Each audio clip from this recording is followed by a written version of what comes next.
이진우의 손에 잡히는 경제.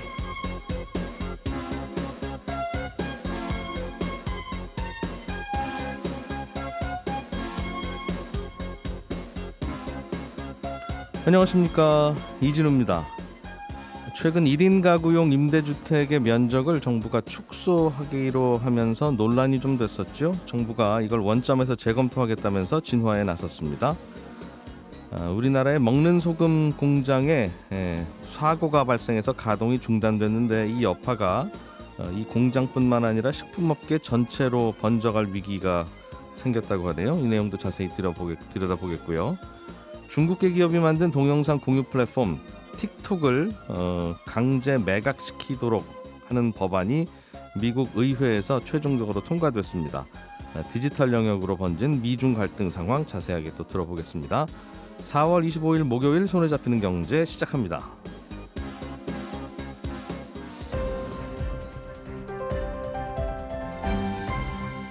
이진우의 손에 잡히는 경제.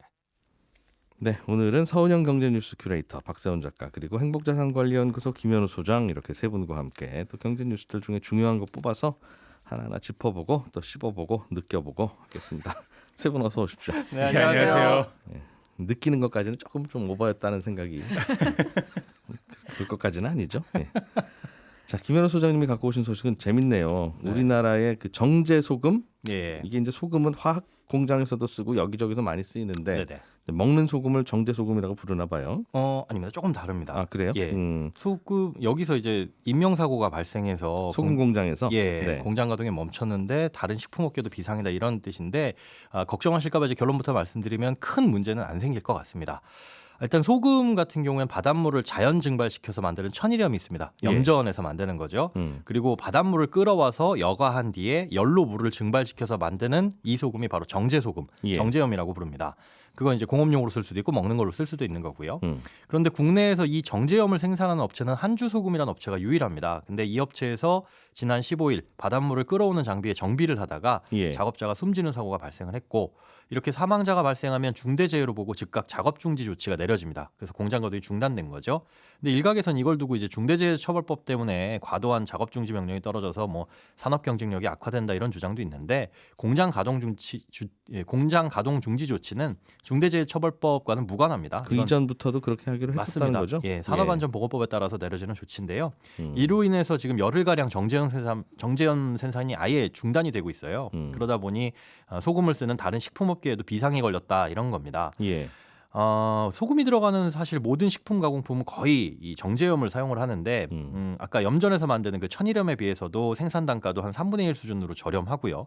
또 다른 이물질이 없이 품질이 균일하기 때문에 정제염을 쓰고 있습니다. 그런데 국내에서 유일한 정제염 생산 업체가 공장 가동이 40여 년 만에 중단되는 게 처음 있는 일이라서 이 식품업계에 비상이 떨어진 거죠. 그 먹는 소금은 염전에서 바닷물 말려서 만들 수도 있기는 있으나 그렇습니다. 그러면 이것저것 불순물도 많이 들어가고 비용도 비쌉니다. 비싸서 네. 바닷물을 끌어다가 그냥 끓여서 만드는 소금이 식용소금의 전부였는데 맞습니다. 그거 만들던 업체 하나가 공장에 문제가 생겼다. 맞습니다. 그래서 이제 식품산업협회에서도 뭐 정부에다가 공장 빨리 재가동하게 해주세요라는 요청을 보냈고 또 한주소금 측도 법령에 따라서 작업중지 해제 요청을 했습니다.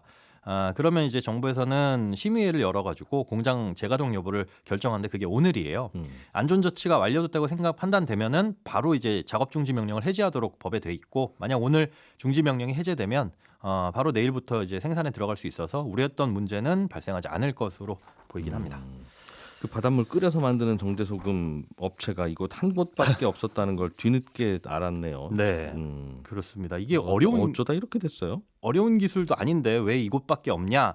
사실 이제 우리나라 정제염 생산은 국가 주도의 석유화학 산업에서 출발을 했어요. 1969년에 석유화학 산업 육성을 위해서 울산에 공단 조성을 했는데 이 석유화학 공장을 돌리려면 뭐 전기, 증기, 공업용수 이런 것들이 필요하잖아요.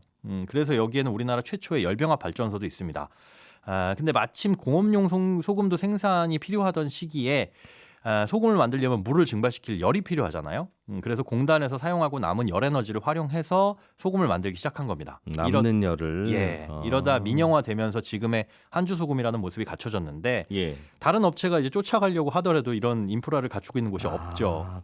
그러니 후발주자 자체가 존재할 수가 없었던 겁니다. 소금을 끓이는 에너지가 거의 공짜다 보니까 아니 공짜죠. 다른 거 쓰고 남는 걸로 쓰니까요. 버리는 열 갖다 쓰도록 하필 거기에다가 딱 공장을 만들어 놨으니까 야, 이런 거 민영화할 때는 저도 손 들고 번호표 뽑아볼 걸 그랬어요. 이런 거 알았으면. 조금 일찍 태어나셨어야 될 것 같습니다. 그래서 국산 정제염이라고 한다면은 이 100% 한주 소금이라는 업체에서 생산하는 이런 독점 형태를 가지게 된 겁니다. 이번에는 여기서 무슨 사고가 발생해서 문제가 생겼다 합니다만 다른 문제도 있을 수 있고 그러면 이 공장은 언제든지 접을 수도 있고 멈출 수도 있는 거 아니겠어요? 여러 이유로. 그러면 우리나라는 그때부터는 소금 못 먹는 상황이 벌어지는 겁니까? 수입해다 먹으면 안 돼요? 수입하는 소금들도 있습니다. 먹는 식용 소금 중에는. 그런데 이걸 이제 식품업계에서 쓸 수 없는 이유는 크게 세 가지로 볼 수가 있는데요. 가격, 품질, 그리고 원산지 표시입니다. 일단 수입산 정제 소금 가격은 생산 방식에 따라서 우리나라 소금보다 저렴할 수도 있고 아니면 비슷하거나 더 비쌀 수도 있어요. 앞서 말씀드린 대로 정제염을 만들 때는 반드시 필요한 과정이 물을 증발시키는 건데 이 과정에서 한주 소금은 뭐 별도 비용이 안 들어가지만 다른 이 외국 같은 경우에는 천연가스를 태우거나 뭔가 연료를 태워가지고 물을 끓여야 되니까 여기에서 연료비가 들어서 사실 생산 비용이 우리나라가 훨씬 저렴할 수 있습니다. 두 번째로 이제 품질 문제인데 바닷물을 여과하는 방식은 여러 가지가 있어요. 그 방식에 따라서 다른 불순물들이 소위 말하는 뭐 미네랄 이런 것들이 섞일 수도 있고 중금속이 섞일 수도 있죠.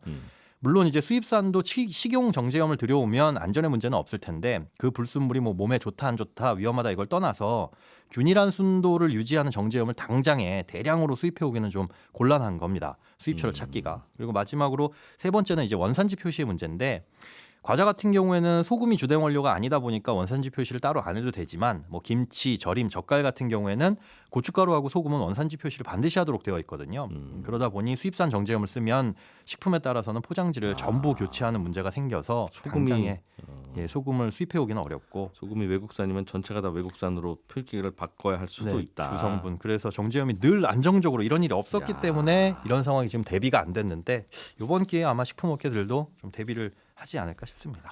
아마 이 먹는 소금 용도로 쓰이는 이거는 안정적으로 공급이 되었다고 표현을 해주셨지만 딱 그만큼만 생산했을 거예요. 전 세계가 어쨌든 괜히 많이 생산을 해봐야 누가 요즘 소금 싼데 그냥 두 가마니 더 살까? 이런 생각을 절대 안 하잖아요. 그 누구도.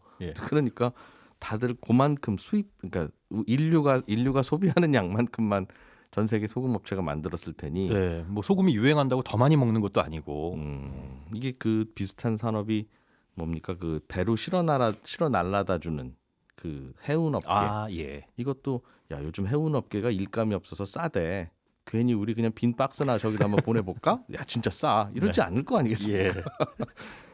그러다 보니 이제 항상 타이트하게 수급이 맞춰져 있고 수요가 늘어나면 갑자기 가격이 급등하는 일이 이런 업계에서 벌어지는데 소금도 그런 상황이었군요. 서은영 큐레이터가 갖고 오신 소식으로 넘어가 보죠. 우리나라 공공임대주택에서 1인용 가구의 면적 기준을 좀 새롭게 손질해보자라고 해서 시행에 들어갔는데 결론은 줄이는 거였고 뭐 그래서 논란이 이어지고 있다. 뭐 이런 얘기입니까? 네, 그러니까 지난달에 이제 이 공공주택 특별법 시행 규칙을 이제 고쳐서 새롭게 시행을 했는데 이때 처음 생긴 게 그 전까지는 이제 세대원수 한 명에 대해서는 기준이 있기는 있었습니다. 그러니까 그때는 이제 40제곱미터 이하로 1인 가구에는 공급한다 이런 규정이 있었다가 이 1인 가구 기준을 40에서 35제곱미터로 낮췄고요. 대신에 2인에서 4인 가구 이제 면적 규정을 새롭게 만든 겁니다. 그러니까 그 전까지 이제 이런 규정은 없었거든요. 근데 2명이면 뭐 25제곱미터 초과 44제곱미터 이하 이런 식으로 이제 쭉쭉쭉 규정을 만들어서 4명부터는 이제 44제곱미터 이상의 주택 평형에 신청할 수 있다. 이런 면적 기준이 생겼어요. 근데 문제는 이 4인 가구 제외하고는 나머지 가구의 면적 상한이 너무 낮다는 건데요. 기존에 이제 건설된 임대주택의 이제 대표적인 평형을 보면 16형, 26형, 그러니까 이 형이랑 이제 제곱미터라고 이해하시면 되는데요. 16형, 26형, 36형, 46형, 51형, 59형, 그러니까 이제 다 60형 미만으로 이렇게 쭉쭉쭉 이렇게 주로 전용 면적 기준으로 이렇게 대표적인 평형들이 있습니다. 그런데 이 새로운 기준을 대입을 해보니까 이제 기존에 40제곱미터 이하로는 공급이 가능합니다라고 했을 때는 16형, 26형, 36형 이렇게 세 가지 형의 이제 이 신청을 할 수가 있었는데 1인 가구도. 네, 1인 예. 가구 기준으로는. 근데 이제는 16형, 26형. 근데 16형, 26형 같은 경우 문제가 거실이 없고 원룸 형태인 거예요. 그러니까 이제 기존에는 더 이제 큰 평수도 도전을 해볼 수가 있었는데 일단 그 길이 막혔다. 예. 그러면서 일단 불만이 커졌던 거고요. 또 한 가지는 뭐 다른 가구 같은 경우에도 지금 불만의 목소리는 분명히 나옵니다. 왜냐하면 3인 가구 같은 경우에는 이제 35제곱미터 초과 50제곱미터 이하로 이제 신청을 할 수가 있게 이 규정을 마련을 했는데 그렇게 되면 방 2개짜리 이제 46형 같은 경우에는 이것까지는 이제 도전을 할 수가 있지만 자녀가 둘 이상이 있어야지 방 3개가 있는 59형까지 지원을 할 수가 있는 거예요. 근데 예. 4인부터 가능하다. 59는. 그렇습니다. 예. 죄송합니다. 네. 근데 임대주택 이제 면적 기준이 바뀐 것을 두고 이제 가장 반발이 큰 쪽은 이제 1인 가구이긴 합니다. 그러니까 특히 이제 결혼을 하지 않은 20, 30대가 이제 불만이 가장 큰데 이번 이제 기준 변경이 전체 가구의 42%나 되는 이제 1000만 1인 가구를 홀대했다. 이런 이야기들이 계속 나오는 거고요. 기존에는 이제 1인 가구도 36형까지 지원이 가능했는데 이제는 이제 신청이 불가능해지면서 공공 임대주택의 거주 매력이 사라졌다. 이런 점들을 이제 좀 지적을 하고 있는 건데 여기에 더해서 이제 이미 임대주택을 신청할 때 자녀 수에 따른 가점도 주고 있는데 이 신청 면적까지 제한해서 더 높은 평수 못하게 하는 거 이거 정말 이중으로 규제를 주는 거다. 근데 이것도 그러니까 부당하다는 겁니다. 혼자 살아도 방 2개 또는 뭐 자기의 개성과 취향에 따라서는 방 3개 네, 그렇습니다. 필요할 수 있는 거 아니냐. 왜 네. 1인이라고 해서 원룸에만 살라고 하냐. 는 지적이네요. 그죠? 그렇죠. 그래서 이 관련해서 국회 임대주택 이제 면적 제한을 폐지해달라는 청원이 올라왔는데 예. 지금 20일 정도 지났는데 3만 명 넘게 호응을 했습니다. 그러니까 5만 넘으면 이제 국회에서 재논의를 해야 되거든요. 예. 근데 이렇게 논란이 커지니까 국토부가 이제 상반기 중으로 면적 기준 폐지까지 염두에 두고 전면 재검토하겠다. 그렇게 해서 대안 내놓겠다. 이렇게 이야기를 한 겁니다. 애초에 그냥 다 알아서 신청하세요. 운 좋으시면 혼자 사시는 분도 방 3개짜리 당첨이고요. 뭐 안 되면 운 나쁘신 분은 가족이 3명이라도 원룸이에요. 네. 뭐 알아서 섞어서 하세요라고 했던 거에서 그렇죠. 요거를 이제 구분을 좀 해서 네.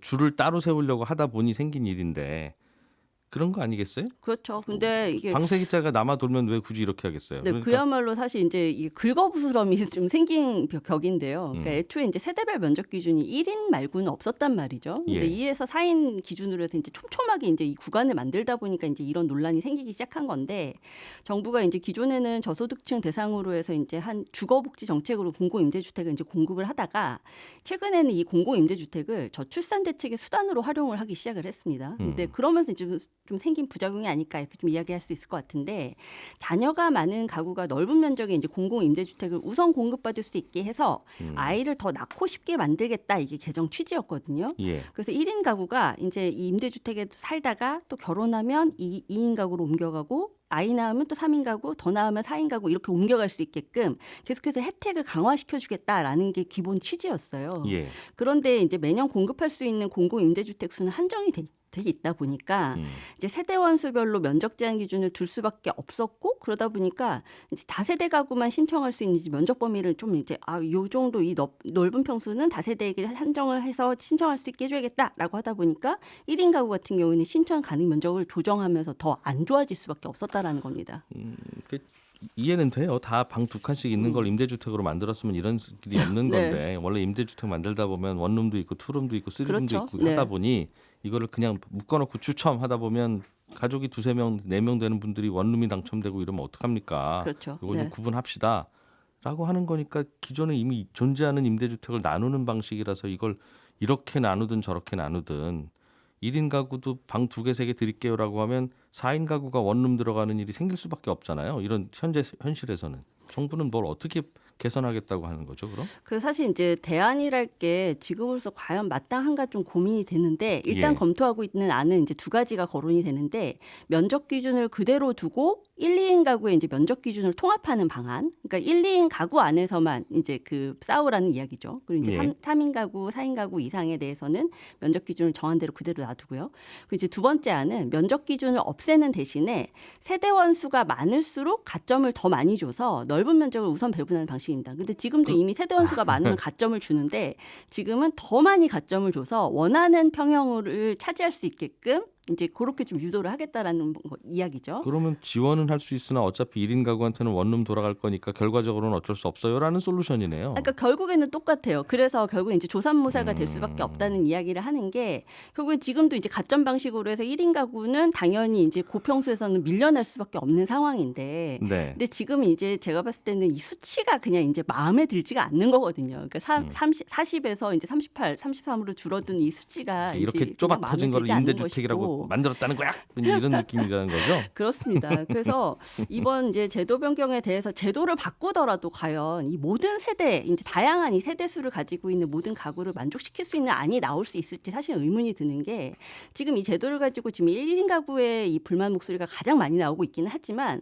2인 가구도 그렇고 3인 가구도 그렇고 다 이거 임대주택 면적 너무 작게 측정하는 거 아니야라는 게 사실 이 지금 불만의 본질이거든요. 그러니까 4인 가구 같은 경우는 44 이상이라고 하니까 이제 별 문제가 없다고 하지만 나머지는 야 이거는 일단은 평형 자체를 좀 높여야 된다는 이야기를 하는 거예요. 그런데 지금 이제 이게 최근에는 아무래도 이 과거에는 이제 저소득층 대상으로 한 이 복지 정책이다 보니까 저평형으로 가더라도 이제 큰 문제가 없었던 반면에 최근에는 청년층 내지는 뭐 진짜 이 자녀를 출산하거나 신혼부부들 대상으로까지 중산층까지 지금 이 제도로 도입이 되고 있는 상황인데 그러다 보니까 아무래도 이 주택에 대한 이 최근에는 집에 대한 가치 그리고 집에 대한 이 눈높이가 굉장히 많이 올라가고 있는데 그에 맞춰서 평형 자체를 좀 높이는 논의가 좀 필요한 것이 아니냐 이런 이야기도 합니다. 근데 그렇게 되면 결국에는 이 평형을 늘린다는 건 결국 공급량이 줄어드는 문제로 이어질 수가 있는 거거든요. 당연하죠. 10평짜리 네. 100개 만들 땅에다 20평으로 만들면 50개밖에 못 만드니까 그렇습니다. 임대주택 자체가 줄어드니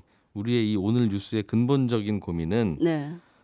각자 뭐 방 2개짜리 살고 싶으면 사는 거고 3개짜리 살고 싶으면 사는 거죠. 다만 이게 이제 최소한의 복지를 제공하기 위해서 정부가 제공하는 그런 그 공공 임대주택에 어느 정도의 눈높이를 적용해 줘야 되는 거냐. 그렇습니다. 이제 그 문제인데 뭐 다들 소득 수준 높아지고 정부도 돈 많아지고 뭐 해서 두 개 세 개 하면 좋겠는데 전국에 쪽방 고시원 여전히 많잖아요. 맞아요. 거기 네. 있는 분들은 방 2개가 필요가 없어서 거기서 거주할까 생각해 보면 글쎄요. 그런 분들 없어지기 전까지는 원룸을 계속 공급을 해줘야 그분들이 이쪽으로 또 옮겨가고 그분들이 할 수 있게 요지에 좀 네. 공급하는 게 문제지.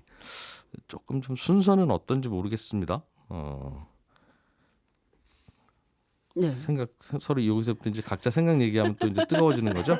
네, 근데 굉장히 이제 이게 좀 알겠습니다. 논의가 굉장히 필요한 문제다. 그래서 상반기에 결론을 내려고 할 문제가 아니라, 그러니까 지금 당장 이제 글쎄. 불만이 있는 부분에 대해서는 뜯어고칠 필요가 있겠지만, 지금 말씀하셨던 그 문제 있잖아요. 그러니까 이 임대주택을 어떤 눈높이에서 어떻게 만들 것이냐에 대한 그 문제는 예. 좀 시간을 두고 이야기를 할 필요가 있겠다라는 생각이 듭니다. 그렇죠. 요즘도 소셜 믹스라고 해서 저기 뭐 서울에 땅값 비싼 집값 비싼 곳에도 새 아파트 지으면 거기에 무슨 행복주택이라고 해서 네. 공공 임대주택이 들어가는데 그 동네에 자기가 자기 돈 주고 산 사람 집보다 훨씬 좋으니 네. 이게 또 어떻게 해야 되는 거지? 이제 그런 논란이 좀 있긴 있어요. 네, 근데 짧게 하나만 말씀드리면 지금 이제 행복주택이 사실 미임대 비중이 굉장히 높게 나오고 있어요. 그러니까 수요 뭐냐- 공급 안 맞는 허허벌판에다 지어놔서 그런 거죠? 맞습니다. 그러니까 수요와 이 공급의 미스매치가 있거든요. 그런 거 보면 이제 다들 그냥 살 곳이 필요한 게 아니라 제대로 살 곳이 필요하다라는 이야기를 하는 거예요. 예. 자, 박세훈 작가님이 준비해 오신 소식은 미국 정부가 네, 틱톡을 미국에서 서비스하려면 미국 업체에 팔든가 네, 아니면 그냥 서비스 철수하고 중국으로 가든가 그렇죠. 둘 중에 하나 선택해라고 얘기한 거죠.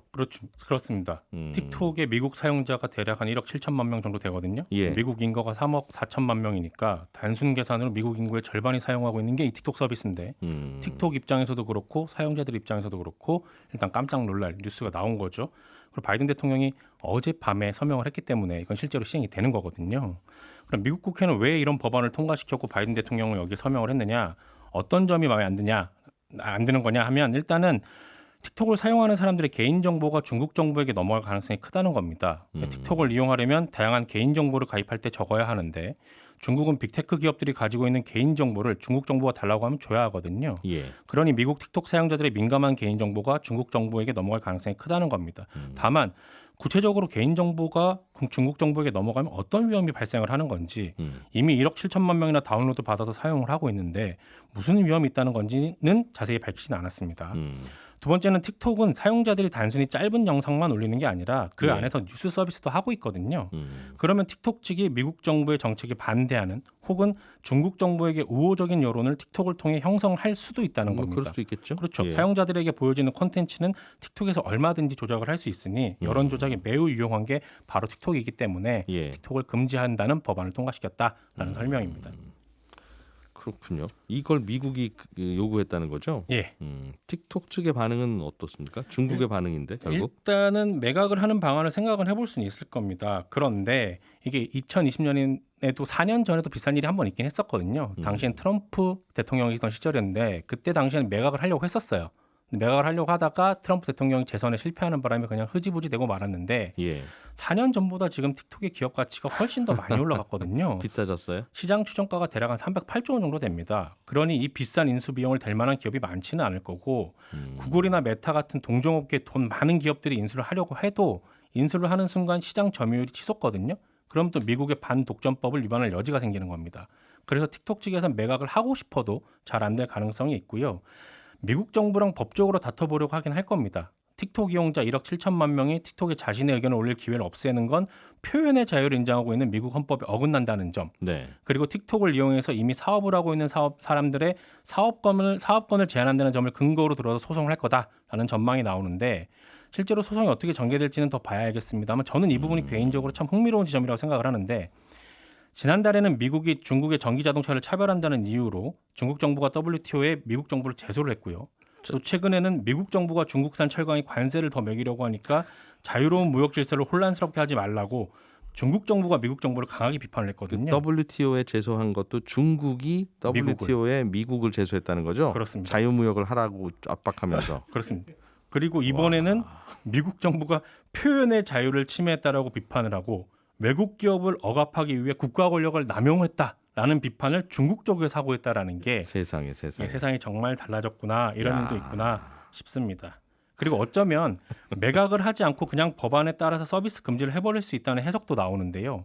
왜냐하면 사업을 다른 회사에 지금 팔아버리면 그걸 나중에 다시 찾는 건 좀 어렵지만 서비스를 안 하는 결정을 내리게 되면 나중에 틱톡의 우호적인 정부가 집권을 해서 상황이 달라지면 이거 취소될 수도 있거든요. 예. 왜 이런 얘기가 나오냐면 4년 전 2020년에는 트럼프 대통령이 금지했다고 말씀을 드렸잖아요. 근데 트럼프 대통령이 최근에 의견을 바꿨어요. 왜 그걸 금지를 하느냐? 나는 금지에 반대한다. 이런 얘기를 했단 말이에요. 그런 걸 보면 나중에 혹시라도 정책이 바뀌면 서비스를 재개할 수 있지 않겠느냐라는 생각을 해서 일단은 소송을 걸어두고 시간을 끌면서 매각은 하지 않은 채로 질질 끌 수도 있다라는 얘기도 나옵니다. 아무튼 미국과 중국의 갈등이 철강에서 반도체를 지나 이제는 인터넷 서비스로까지 옮겨 붙었다라는 뉴스였습니다. 이 인터넷 서비스가 점점 국민 필수 서비스가 되다 보니까 네. 틱톡이든 카톡이든 일본의 라인이든 이게 자국 업체가 아닐 경우에 정부가 불편하긴 불편할 것 같아요. 그래서 일본의 라인도 사실상 네이버가 하는 서비스인데 저쪽 소프트뱅크랑 손잡고 네. 그것도 일본한테 넘기라고 계속 압박하고 있다는 뉴스도 들리고 네. 이것도 그런 같은 것이고 그러다 보면 이제 글로벌 인터넷 서비스라고 하는 게 점점 없어지는 거 아니냐 하는 생각도 좀 드네요. 네. 재밌는 뉴스였습니다. 예, 저희는 또 내일 아침 8시 30분에 모여서 경제 뉴스 전해드리겠습니다. 이진우였습니다. 고맙습니다.